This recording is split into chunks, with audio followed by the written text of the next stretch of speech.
तेरी मेरी कहानियाँ से सभी अपडेट पाने के लिए बेल आइकन दबाएं।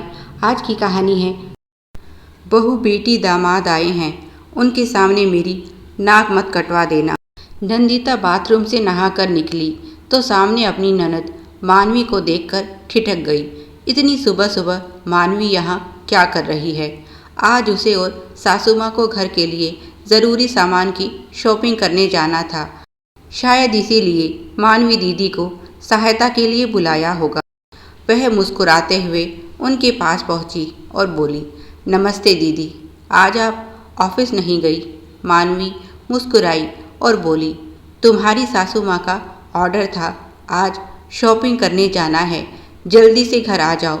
और देखो मैं आ गई। और दोनों हंसने लगी। मानवी की शादी को अभी 12 दिन हुए हैं।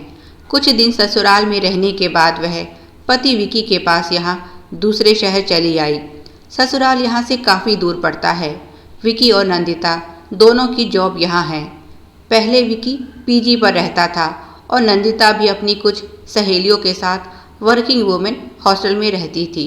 अब शादी के बाद उनके रहने और बाकी व्यवस्थाएं ठीक से करने के लिए सास ससुर यहाँ आए हैं। मकान तो विकी ने पसंद कर लिया था और दहेज का सारा सामान पहले ही यहाँ रखवा दिया गया था, पर फिर भी नया घर बसाना आसान नहीं होता। इसीलिए उनकी ज़रूरत का हर छोटे से छोटा सामान अब सास लक्ष्मी जी अपनी निगरानी में रखवा रही हैं, ताकि उन्हें किसी तरह की परेशानी ना हो। अगले 15 दिन इसी तरह शॉपिंग और घर को व्यवस्थित करने में चले गए। रोज़ ही मानवी और उसके पति आकाश भी घर चले आते और सभी साथ में डिनर करते।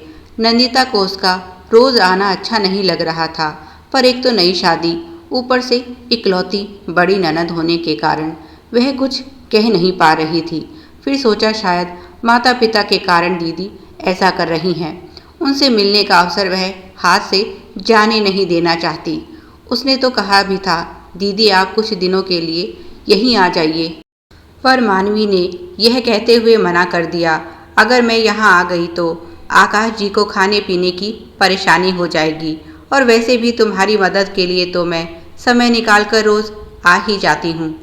नंदिता सोचने लगी, जब जीजा जी रात का खाना यहाँ खा सकते हैं तो नाश्ता और लंच भी यहीं से चला जाए तो कौन सा पहाड़ टूट पड़ेगा। पर कुछ बोल नहीं पाई।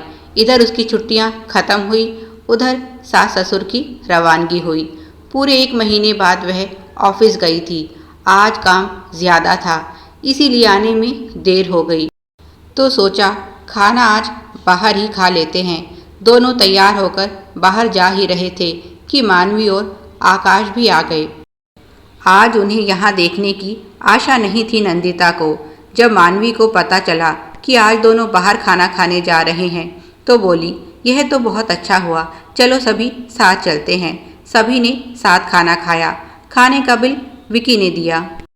मानवी और आकाश ने झूठ मूठ भी नहीं कहा कि बिल हम देते हैं।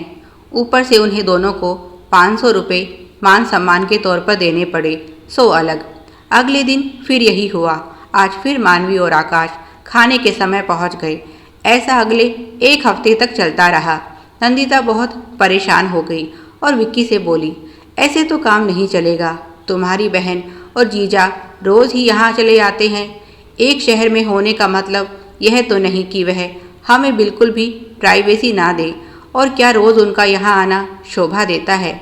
तुम हिसाब लगा लो, 30,000 के आसपास तो हम उन दोनों को मान सम्मान के नाम का दे चुके हैं। और साड़ियाँ और सूट जो उन्हें मैंने उपहार में दिए वह अलग। तुम्हें अपनी माँ से इस बारे में बात करनी चाहिए। मैं इस विषय में अगर उन्हें कुछ कहूँगी तो शायद उन्हें अच्छा ना लगे। मानवी थी भी बहुत चालाक। रोज़ खाना खाने के बाद माँ के पास फ़ोन करती और भाभी को दे देती। तब लक्ष्मी जी नंदिता को समझाती, बहू बेटी दामाद घर आए हैं, उनके सामने मेरी नाक मत कटवा देना। दोनों को 500-500 रुपये सम्मान के तौर पर, और कोई तुम्हारे पास अच्छी साड़ी या सूट हो तो दे देना। अगर कपड़ा ना हो तो उसके बदले 1000 रुपये और दे देना। लड़की को देने में कभी सोचना नहीं चाहिए। वैसे भी तुम्हारी एक ही ननद है, उसे खुश रखा करो। देखो तुमसे कितना प्यार करती है, तुम्हारा ख्याल ही इसे यहाँ रोज़ खींच लाता है। एक शहर में रहने का यह तो बहुत फ़ायदा हुआ। अब मुझे तुम दोनों की चिंता नहीं रहेगी। मानवी है ना तुम्हें संभालने के लिए। कोई परेशानी हो तो उसे बता देना, ज़रा भी संकोच मत करना। अब नंदिता सास को कैसे कहे, यही तो उसकी सबसे बड़ी परेशानी है। तुम्हारी लाडली बेटी यहाँ आकर मेरी परेशानी घटाती नहीं बढ़ा देती है। विकी पत्नी की बात से सहमत था। एक तो इस महीने घर के लिए शॉपिंग करने, किराया देने और बाकी व्यवस्था देखने में पहले ही बहुत खर्चा हो गया था। ऊपर से दीदी और जीजाजी का रोज़ इस तरह यहाँ आना उसे भी पसंद नहीं आ रहा था। पर वह जानता है माँ बहन का ही पक्ष लेगी और उसकी बात नहीं समझेगी। उसने नंदिता से कहा, इसका इलाज तुम्हें खुद करना होगा क्योंकि दीदी यहाँ उनके कहने पर ही आ रही है। नंदिता बोली, अगर ऐसी बात है तो ठीक है, आज इलाज करती हूँ तुम्हारी बहन और बहनोई का। रोज़ की तरह आज रात भी मानवी और आकाश खाने पर आए, पर जब खाने बैठे तो खाना देखकर ही भूख मर गई। आज नंदिता ने भरवा बैंगन और करेले की सब्जी बनाई थी जो आकाश और मानवी को बिल्कुल पसंद नहीं थी। मानवी बोली, भाभी आज यह सब क्या बना डाला? क्या आपको नहीं पता हमें यह सब्जियां बिल्कुल पसंद नहीं? चलिए ठीक है, आगे से ध्यान रखिएगा। अभी के लिए थोड़ी दाल बना दीजिए।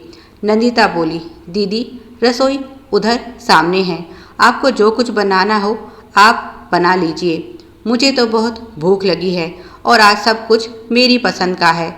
इतना सब बनाते बनाते मैं बहुत ज़्यादा थक गई हूँ, इसीलिए खाना खाकर अब आराम करना चाहती हूँ। आप भी ऑफिस जाती हैं, समझती होंगी। और वैसे भी अगर इंसान अपने घर में भी अपनी पसंद का खाना ना खा सके तो क्या फ़ायदा है इस भाग दौड़ का। यह सब मैंने हमारे लिए बनाया है, आप दोनों के लिए नहीं। और वैसे भी जब किसी को खाने पर बुलाते हैं तब उसकी पसंद के व्यंजन बनाए जाते हैं। बिन बुलाए मेहमानों का ऐसा ही स्वागत होता है। मानवी बोली, भाभी घर बुलाकर अपमान कर रही हो। नंदिता बोली, माफ़ कीजिए दीदी, मैंने तो आपको नहीं बुलाया था और आशा करती हूँ आइंदा बिना बुलाए आप यहाँ आएंगी भी नहीं। गुस्से में मानवी बोली, अब तो बुलाओगी तो भी मैं यहाँ कदम नहीं रखने वाली। और वह गुस्से में चली गई। 10 मिनट बाद ही सास का फ़ोन आ गया। बहू तुमने तो मेरी गर्दन दामाद के सामने शर्म से झुका दी। कोई ऐसा बर्ताव करता है घर आए मेहमान के साथ? नंदिता बोली, बिन बुलाए मेहमान की तो ऐसी ही इज्जत होती है माँ जी। दीदी कोई दूध पीती बच्ची नहीं जो इतनी अनजान बन रही हैं। आपने मेरे पास तो तुरंत फ़ोन कर दिया पर उन्हें नहीं समझाया। इस तरह बिना बुलाए रोज़ उनका यहाँ आना शोभा देता है। मैंने कोई खुशी से यह सब नहीं किया, उन्होंने मजबूर कर दिया था यह सब करने के लिए। अपनी बेटी को बहुत अच्छी शिक्षा दी है आपने। मैं भी ऑफिस जाती हूँ, बहुत थक जाती हूँ, पर फिर भी आकर खाना बनाती हूँ। क्या वह अपने और अपने पति के लिए खाना भी नहीं बना सकती जो रोज़ यहाँ मुँह उठाकर चली आती हैं? और फिर उन्हें मान सम्मान भी दो। आपको पता है 30,000 रुपये जब एक व्यक्ति पूरा महीना काम करता है तब उसे मिलते हैं, और उन्हें तो यह बस मुफ्त का खाना खाने और ननद होने के नाम पर मिल रहे थे। यहाँ तो वह रोज़ आ जाती हैं पर कभी हमें नहीं बुलाया अपने घर। माँ जी ऐसे रिश्ते नहीं निभाए जाते। समझा दीजिए अपनी बेटी को और आप भी समझ जाइए। जो बात आपकी उचित होगी उसे मैं खुशी खुशी मान लूँगी, पर कुछ भी गलत बर्दाश्त नहीं करूँगी। अगर वह खाना बना नहीं सकती तो बाहर जाकर खाएं, कौन उन्हें रोकता है। पर इस तरह से रिश्ते का फ़ायदा उठाने की कोशिश भूलकर भी आगे से ना करें, नहीं तो नतीजा यही होगा। लक्ष्मी जी भी समझ गई, अगर गलत बात में बेटी की तरफदारी की तो बहू बेटे से हाथ धो बैठेंगी। इसीलिए बोली, ठीक है मैं उसे समझा दूंगी, पर तुम भी आगे से अपनी मर्यादा में रहना। नंदिता बोली, मेरी तरफ से आपको कभी शिकायत का मौका नहीं मिलेगा, बशर्ते पहल किसी और ने ना की हो। मानवी जो फ़ोन पर माँ के साथ कॉन्फ्रेंस में यह बातें सुन रही थी, उसे भी समझ आ गया, अगर इज्जत प्यारी है तो आगे से पीहर भी बिना बुलाए नहीं जाएगी।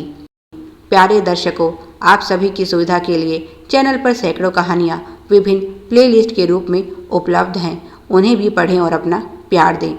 Please like, share and subscribe. Thanks for watching.